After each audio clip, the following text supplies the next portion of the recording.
ప్రజ్ఞ జైస్వాల్ అంటే ఎవరికి తెలియకపోవచ్చు. అదే కంచె హీరోయిన్ అంటే ఠక్కున గుర్తుపట్టేస్తారు సినీ ప్రేక్షకులు. మొన్నటి వరకు ఎవరికీ తెలియదు. కంచెలో హీరోయిన్ ఛాన్స్ వచ్చిన తర్వాత కూడా ఎవరూ పెద్దగా పట్టించుకోలేదు. మూవీ రిలీజ్ తర్వాత వచ్చిన టాక్ తో జైస్వాల్ కు సుడి తిరిగిందని ఫిల్మ్ ఇండస్ట్రీ కోడై కూస్తోంది.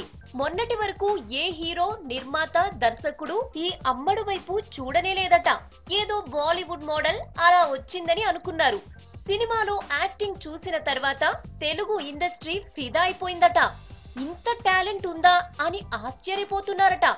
దీంతో హీరోలందరూ ఈ అమ్మడును వీలైతే ఫస్ట్ లేకపోతే సెకండ్ హీరోయిన్ గా ఛాన్స్ ఇవ్వడానికి రెడీ అంటున్నారట. ఇక నిర్మాత, దర్శకులైతే ఓ ఫ్రెష్ లుక్ దొరికిందని సంబరంలో ఉన్నారట. కమర్షియల్ యాడ్స్, హిందీలో చేసిన స్పైసీ సాంగ్స్ చూసినోళ్ళు అమ్మడు దగ్గర టాలెంట్ చాలానే ఉందని అనుకుంటున్నారట. ఛాన్స్లు ఇచ్చేందుకు ఉబలాట పడుతున్నారట. ఏమైనా జైస్వాల్ సుడి తిరిగిందని, మరో 3-4 ఏళ్లు ఇండస్ట్రీలో పాతుకుపోవడం ఖాయమని జోస్యం చెప్పేస్తున్నారు. అదృష్టం ఉంటే ఆఫర్స్ తన్నుకుంటూ వస్తాయంటే ఇదే మరి.